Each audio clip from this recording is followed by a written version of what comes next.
Hello there, long time no seen in this project, and today I want to show you how to turn your project or keep your project a bit more performant and upload it crossplay.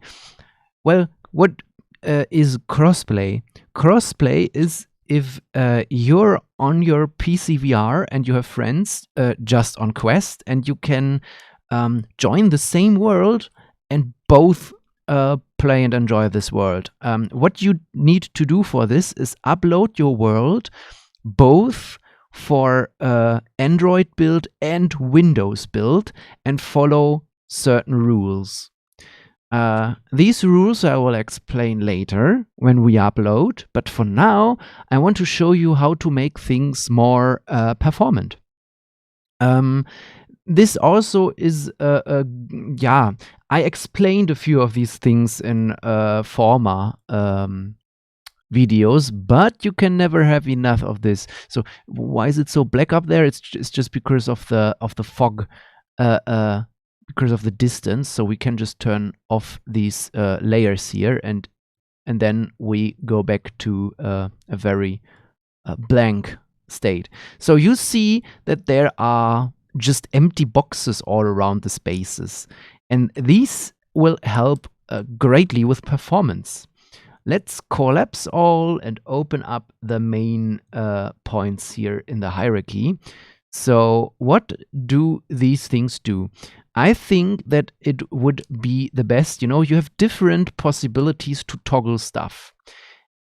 For example, you see through kind of a square window into the world, because your screen is a square, and also your VR lens has two screens, one for each eye. So this form of the scene view here is also kind of your eye into the world. And what does this mean? You have a frustum, a view frustum. If we see, I can show you.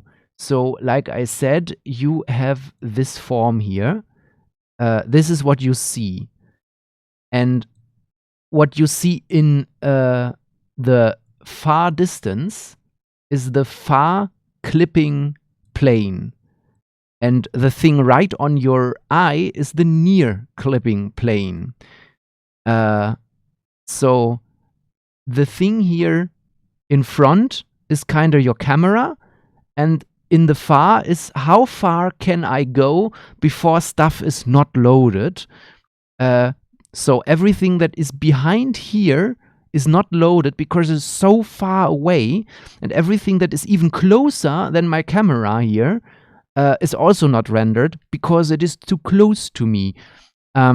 That can be problematic if your avatar is very tiny and you have 20 centimeters near clipping plane, and then you can't see even your own arms.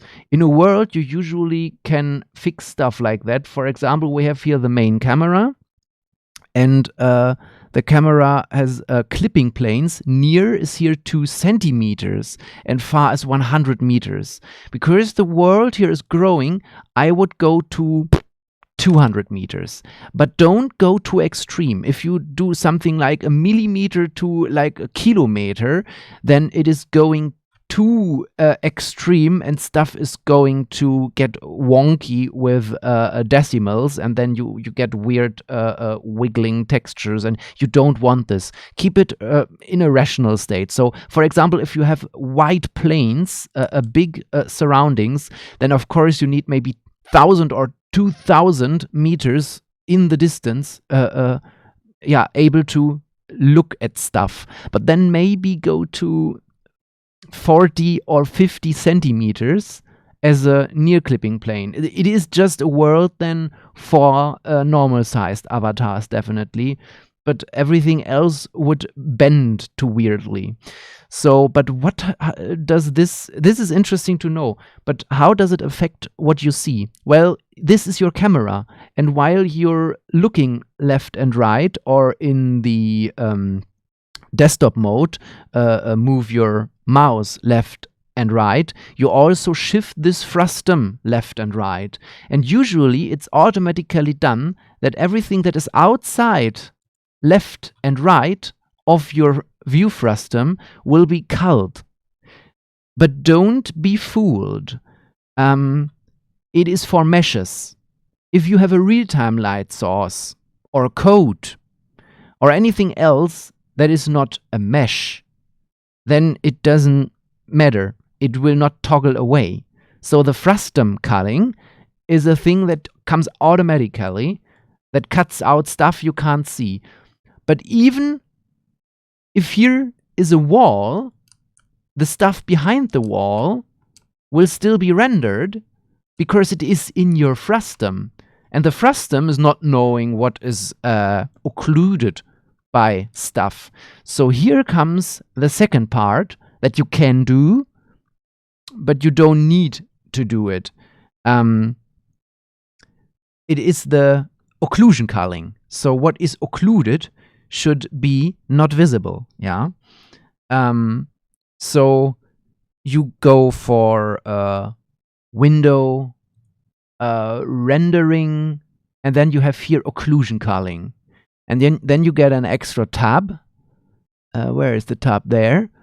And this creates an area in which you do it. I already talked about occlusion culling on our other world, the April's Fool Barbara's German learning world. So you have occluder and occludee. Occluder is something that can, for example, this wall can occlude stuff behind. So here in the inspector of it, in static, you see, is it an occludee or is it an occluder? Right now, you see both is ticked. If it is an occluder, it can do that stuff behind will be not rendered. And if it's an occludee, it gains the possibility to be toggled away if hidden behind something. If the just if the occlusion zone is done. If you go on visualization, bake object, no, here occlusion areas under object, then you can create a new occlusion area, and like a reflection probe, you kind of put a box around everything that is affected by it, and you then create by bake like a voxel grid to have the cell size of how to search for stuff that is occluding each other. So you have like the smallest occluder and the smallest hole. So like 5 meters is the smallest thing that can hide stuff behind, and the smallest hole is the smallest gap in something through which you can still look through. That whole system sometimes create problems, like if you're close to a wall, stuff seems to just flicker away.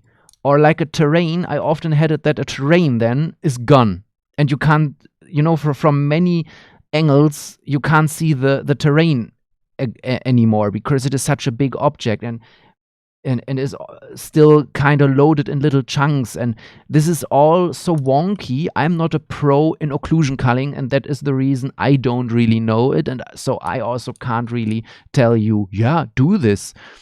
I just want to say, if you do it and if you fidget with this stuff, then think about one easy rule. Put the geometry of the interior here, put it to be just the occluder. So the walls, the ceilings, the ground are occluders. They can occlude stuff, so behind walls you can't see. And the objects within are the occludees. They can be toggled away if behind a wall. That makes the most sense in interior scenes, while on exterior scenes, occlusion culling so or so is not very important because you usually have much freedom in how far you can look. And so outside, the occlusion culling is even less of a thing than here inside. I have the manual culling started to set up with right now.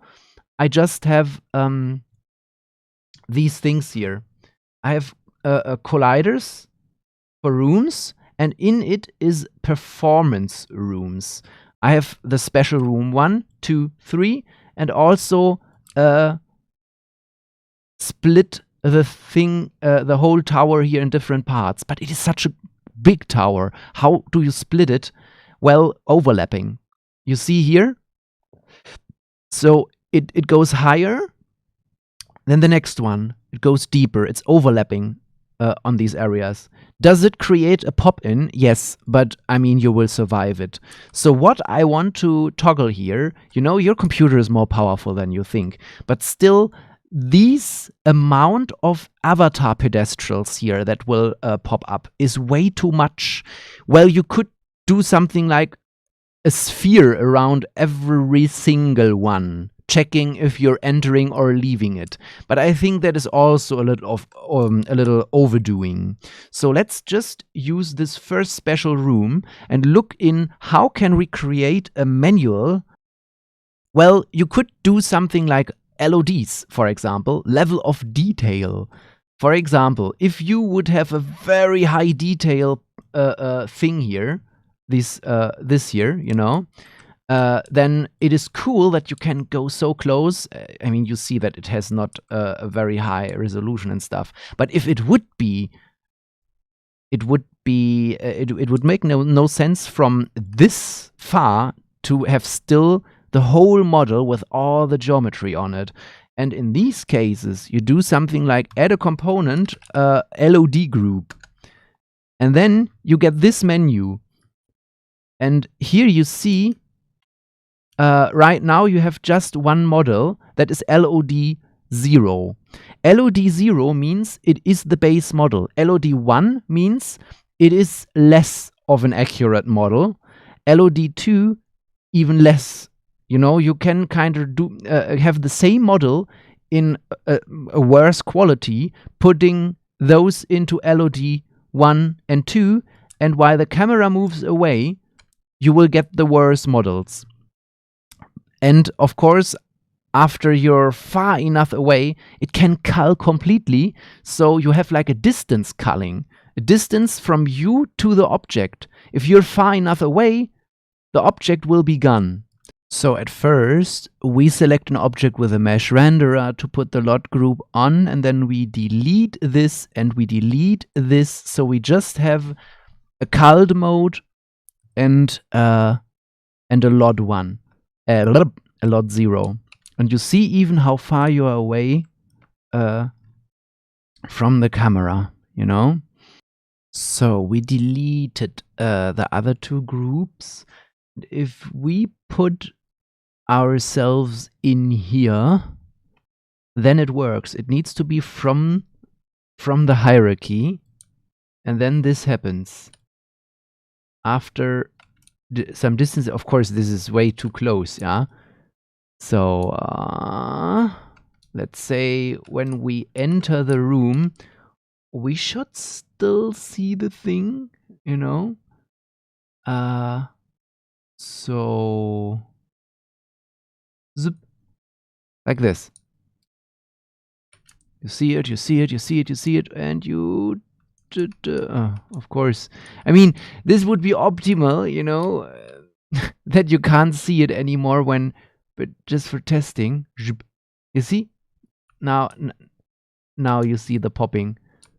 Usually you don't want to see stuff pop, but this is a very easy way to kinda distance cull.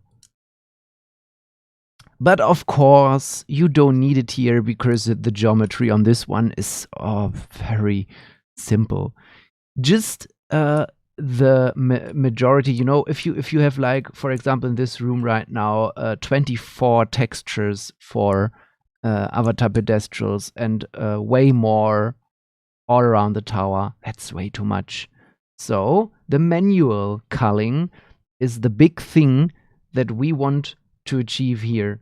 And this we do with the script. So you have your box that is just a box, you know. Later you just do this here. No mesh. And it stays static. And it is a trigger zone. in the box collider, so you don't collide with it, but Unity knows when you leave or enter it. And this is the big magic. You need for VRChat a udon behavior here, and it should be not synchronizing because it's for yourself. Yeah. So I don't know, where do I have my codes here? In animation. Well, whatever. We create a VRChat udon graph program asset and call it manual culling. And this manual culling thing goes into our new behavior. And we open it. Trigger enter. So on the player's trigger enter, you need to see all the fancy stuff in here. So per default, it should be off. This is fine. So we don't know how much we need to toggle, so we create a list. Udon. In this case, a for loop. For the length of the list, you toggle stuff. So you have, in this case, game objects that are occludees.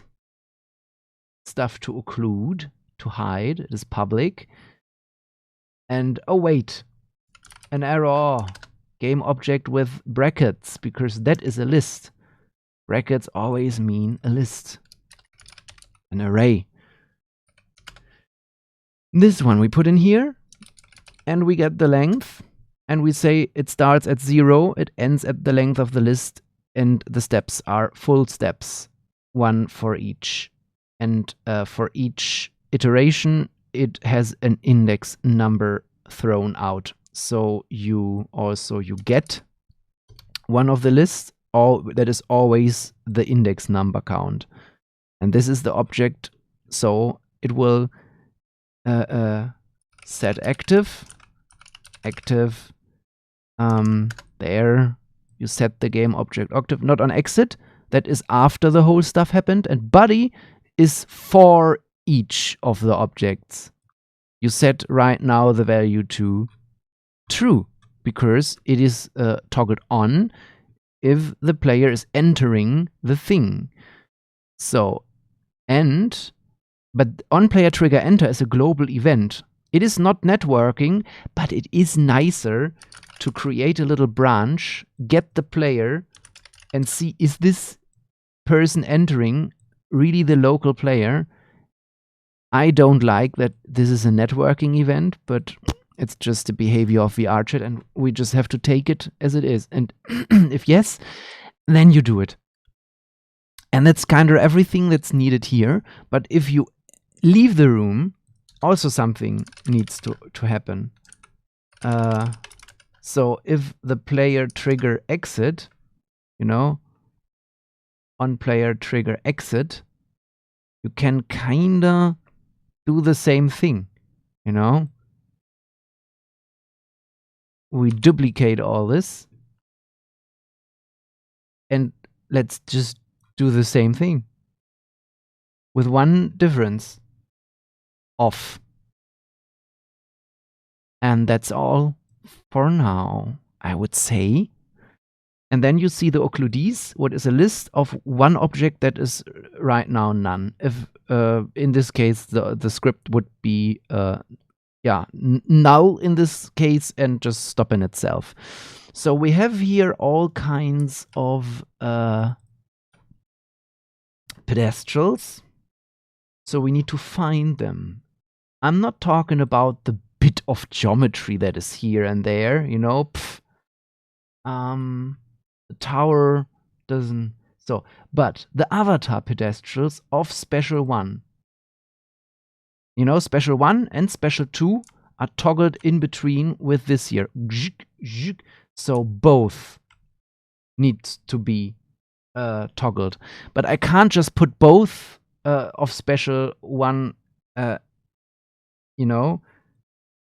and be in, because it would just activate or deactivate both. That is not working. So we have here a button that activates a mirror that I brought in here, but all this is in the Virality Umbra room. So we use special one, Virality Umbra room, and Virality Umbra is off on start. And then, but what if you're in here and you're feeling super intelligent and you just respawn? Now we have another problem.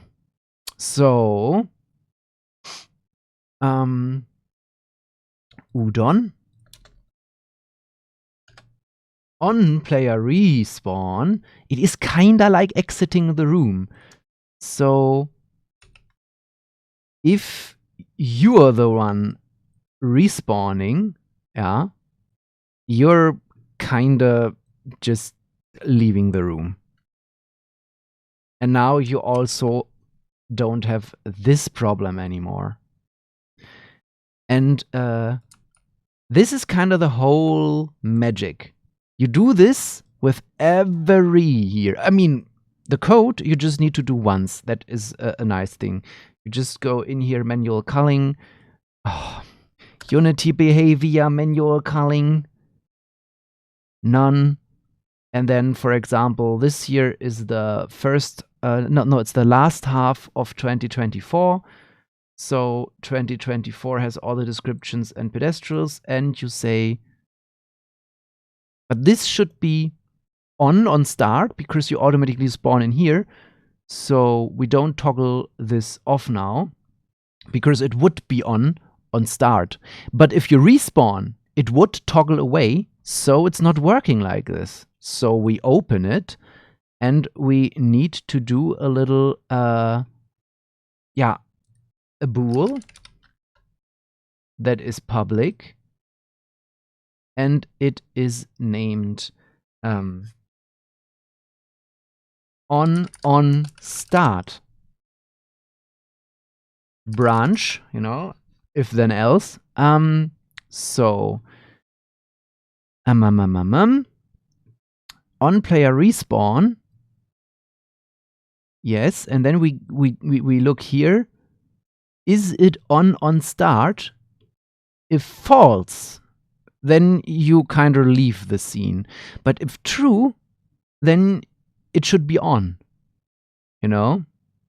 So if true, it should be on. Because if you respawn somewhere else, then the start area should, of course, also be on.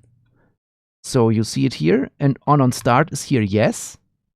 But for example, for the other one here, it is false. And in this case, you even have this problem solved. So it is static, it has no mesh, and it is a trigger. And like that, you do to all of the others here. This is how you can use culling for yourself. So why do I try to make it optimized? Because we want to do it crossplay. And you have to think that people with the Quest, they kind of run the whole game on a smartphone in front of their eyes. So you should try then to make it as performant as possible. Even if you're just on PC VR, there might be people with Stone Age PCs, like the same PC since 10 years, So it is not bad, to do stuff like, how can you be performant here and there? For example, the synchronization state. I mean, codes are not that heavy usually if you're not running thousands of for loops at once. But the synchronization, put it to none if the script is just for yourself and doesn't affect anyone else, like you toggle for yourself a button for post-processing or something like that. If you change something once, like a state, you click a button, do manual. because these scripts are always on continuous, even if most of the stuff is not in need of communication with each other. So put it on manual if you change a state that you send to the other person, and just leave it on continuous if it's something like an object that needs to be put on a player each frame, or like health energy that needs to be for each player, to each other player every frame to know who's dying first in a shooter game or something. So something that is continuously and very often changed. That is a script that should synchronize with others, continuously. But this is then casting many operations each second, while manual is always, it is open for synchronization, but it waits for an order. And that usually makes sense with opening, closing doors, using switches, light switches, objects on each other, on trigger, enter something, So just that you see that the default state, the default state with each udon behavior is continuous. What is shit?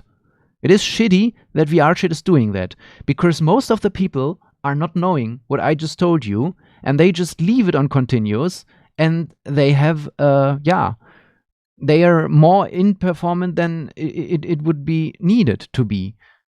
Even though I can say you that code is usually not the problem. Usually the problem, it is a bigger problem to have textures too big. For example, the next thing with optimizing is how big are your textures? I mean, look at the tiles here. They look good enough, doesn't they?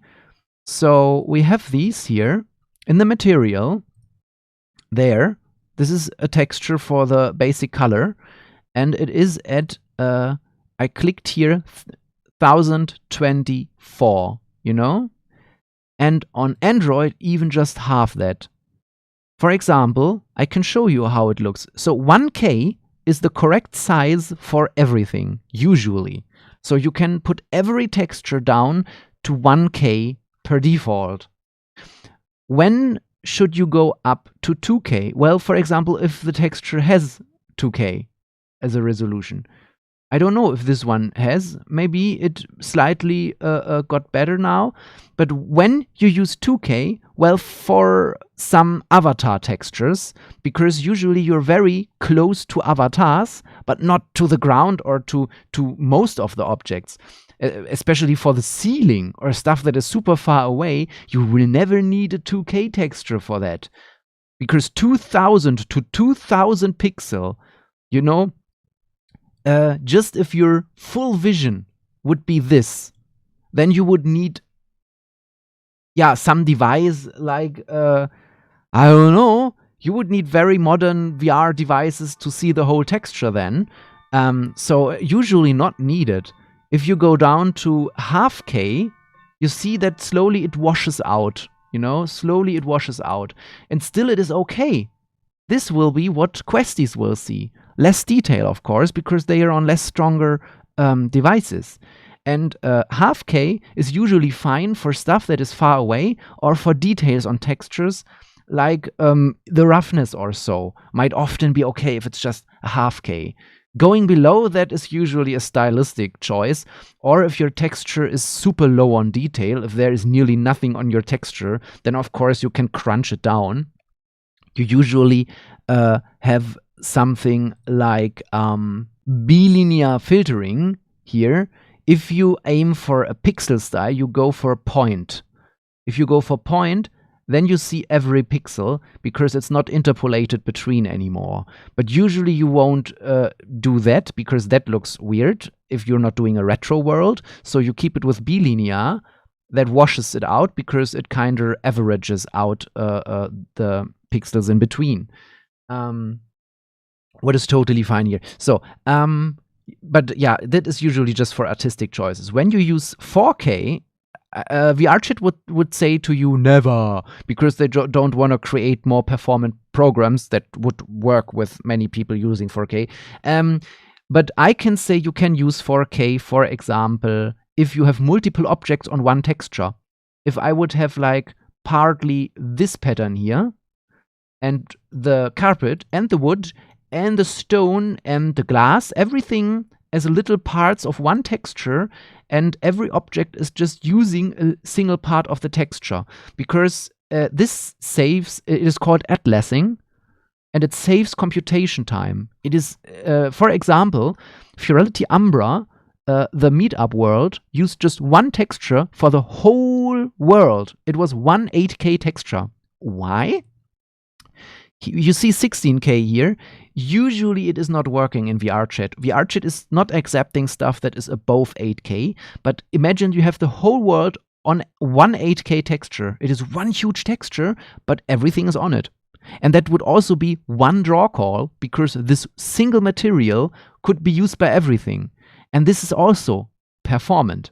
So use higher resolution only if you atlas multiple things on it, or if you're if you know you will be very close to it. Imagine you have a character that is like a dragon that is 200 meters tall, and you could be close to it. You could be so close that you just see a single part of one toe of the dragon if you're very close, and the whole dragon body has just one texture. Yeah, do 4K there, of course, because otherwise you have washed out scales.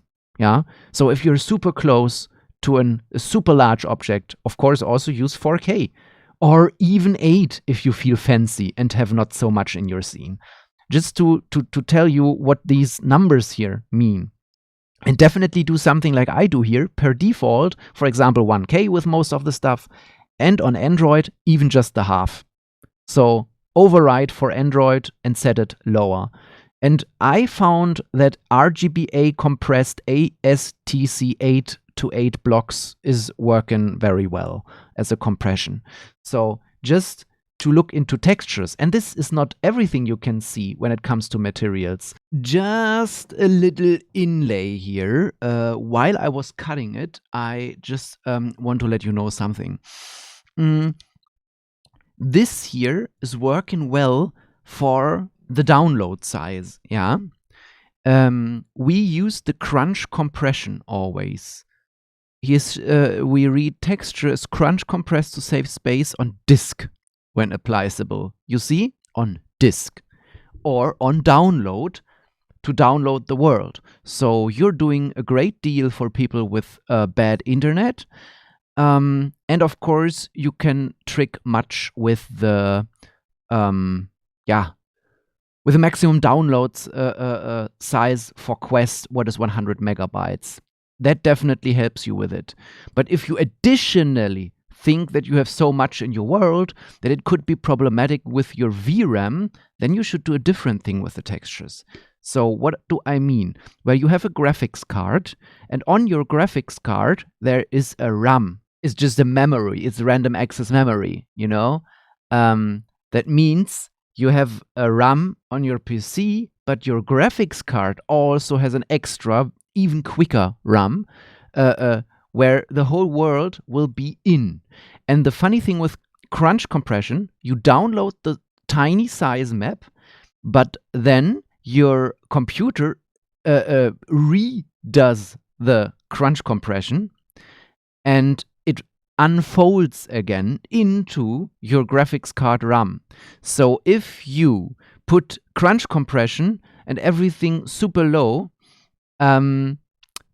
that's can be problematic if you have a very big world and you crunch compress very many very large textures and everything unfolds in your video RAM again then. So on very big worlds that can be a problem, and the only thing you can just do this here. You just don't use crunch compression, but still you can apply a different max size of the texture.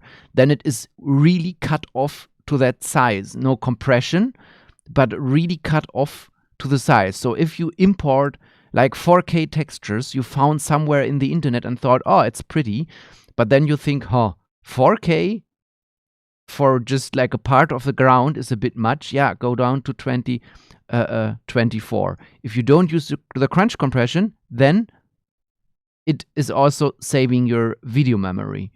But if you use it, then you in the first place saving download memory and disk space, what definitely helps with the download size on Quests. And of course, the Quest has a video memory that is larger than 100 megabytes. So how much RAM does Quest has? Well, while your computer has extra RAM on your graphics card, there is a Snapdragon Android based CPU in your Quest that uses the overall RAM that is also used for the computation CPU wise. That means you don't have a VRAM in your Quest as it would be in a PC, but it uses the system RAM. And that is on Quest 2, 6 gigabyte, and on Quest 3 and 3S, it is 8 gigabyte. Just to let you know, 8,000 megabytes or 6,000 you have. So it is very unlikely that you run into a limit if you have 100 megabytes maximum download size.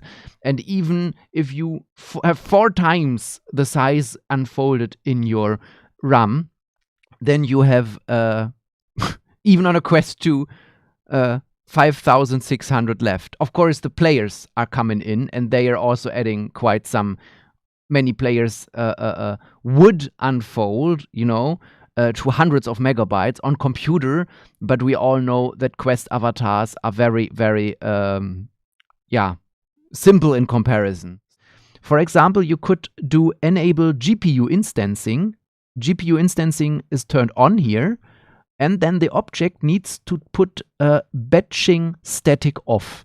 If you do static batching off, and here GPU instancing on, then it works that, for example, if you have multiple objects that are the same, what of course we have here, all the windows, the frames, the tower elements, the stairs, they are copies of the same object. They are referring to tower, Treppe, what is kind of staircase, one. So everything is referring to this object here, There's a part of the staircase, So much stuff is relying on the same object, and then is kind of the GPU is asking with the batching, who is in need of this material that we have called out, enable GPU instancing true. And then all the objects here, all the staircases would say I, and then your GPU has one draw call to all of them. If you don't have it on, then every single staircase will create an own draw call. So also this,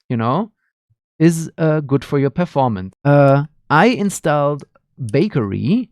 Then it also makes sense to use the Bakery shader. So I see that multiple objects here are not using the Bakery shader. We will change that. If you run into problems with Bakery shader, that could happen, then just bring it to the most current state. Because in Package Manager Bakery, you see on December 24 last year, we had an update of Bakery, and every version of Bakery that is older than this is not working correctly anymore. With graphic drivers of NVIDIA that are newer than October. So between October and December, there was a 2-month gap in which you couldn't upgrade your GPU driver and still using Bakery. That was a major discussion source in the internet recently. So just think about stuff like this. And keep the shaders as simple as possible. I usually like to keep everything Bakery because it is a pretty shader. If you have, for example, the silver material, we go to Bakery. It is kinda the standard shader of Unity with a few extras. I like to activate the spherical harmonics light maps, the monospherical harmonics, the light map specular here, and that's all. It just activates extra things for Bakery. You see here, these are my settings for this map. Of course, this could fill a very own episode. Just see that with experimental, you get most of the things to tweak yourself. Monospherical harmonics are like, is a very nice attempt to create light rays, light paths. Denoiser Optic 7 is definitely helping with against blotches and bleeding light. I said that the textures per unit needs to be higher on interiors, can be lower on exteriors. I always set bounces to 5, samples to this. I definitely boost emissive much, because otherwise you don't see much. Use RTX if you have an RTX. Usually on first render, it will also kind of look into your graphics unit, what it is capable to do. And then just bake everything, and don't forget to compress it down. Because if you go into lighting, the light maps here, look into those. I like to set them to high resolutions. For example, maximum light map size is 2K here, but then don't let it be 2K. I crunched it down to 1K, could even be a half K. It blurs between more, it has less detail, but you don't need, always super sample yourself. So render in high resolutions and then crunch down to have a super sampling, to have more information that you then crunch down. Same goes for the reflection probes. You just need one reflection probe for each kind of theme of the room, because it's just the colors that reflect in those cases. Crunch those down. You often don't need more than 256, because a reflection probe is a cube map. So it means it is a picture of every side of your camera view. So a 6-sided image. So it is this times 6 for each of those images. And this can quickly pile up much. And you don't want this. So also don't forget to crunch these down. You have here scenes, VRChat default world scene. But sometimes you also have some in bakery somewhere. So look where your maps are. Lighting, baked light maps. Look where your light maps are, and then crunch them down. So because your light maps can quickly be most of your level, and you don't want it to grow too big. But it makes for better lighting, of course. Everything looks way more fancy, Don't forget to set your reflection probes, and then also your light probe groups. We have other videos in which I show you that. Don't forget to put the stuff on static in general, but unclick the batching static if there are materials that use the GPU instancing, because just if it's static, it can even work. And when it comes to performance, the lights, you don't want much real-time light. Usually, if you're outside, you have a directional real-time light, like the sun, of course, but usually you don't use those if you don't have like a flashlight or something like that. If you have lights that are static, set them to static, and then set them to baked and to soft shadows. And I like to give them big numbers. So we go in Torch, we open Torch, the prefab, so it is applied to every of these torches, and then we go to the point light here, and we change the intensity, bakery point light intensity, not 2, but maybe 10, because a more realistic lighting is usually in need of more light to look correct. So really multiply your intensity in the bakery point light.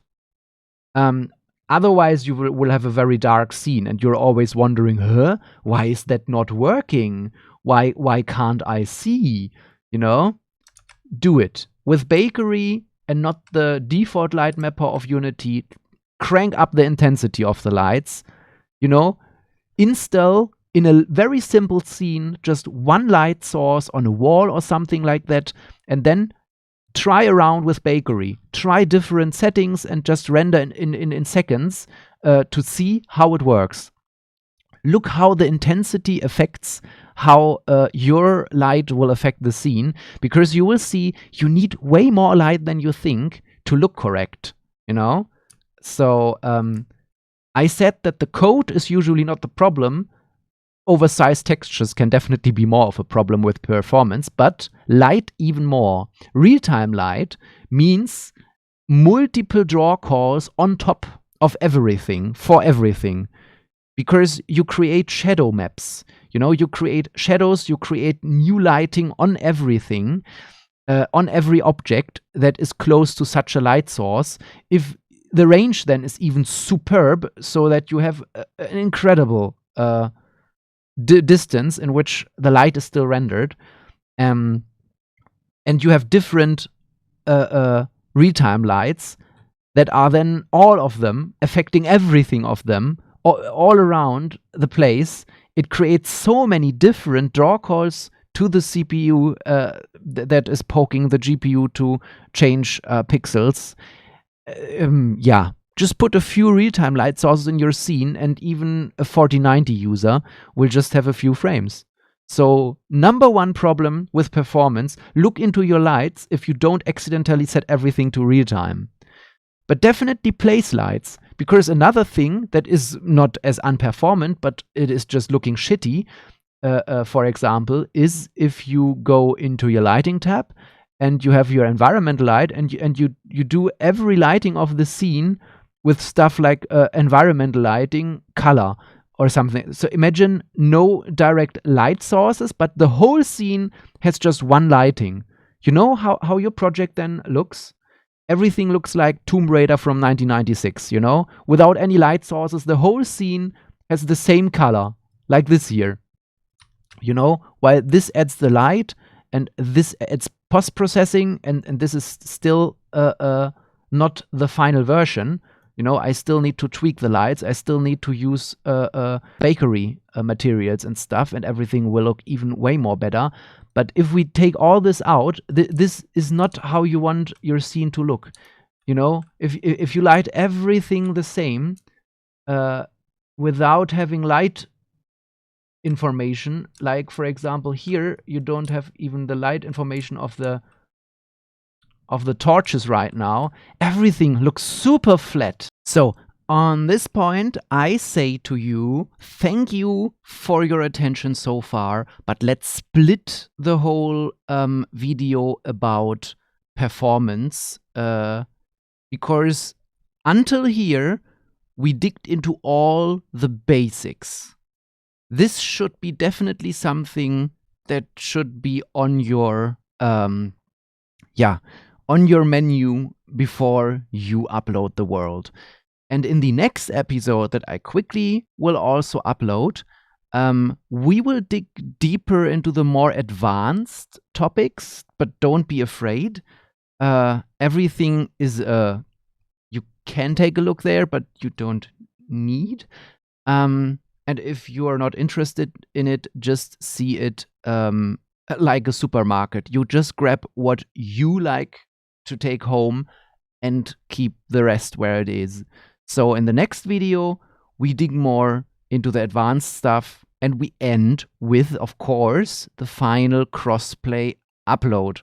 While this year was all about performance, next video will finish that topic and show you the upload. And of course, everything is done then, but I don't think that it is the last video, because things are developing. There are new possibilities that are continuously added to worlds. There is still something like, for example, the bakery lighting, how to set it up and what to think about.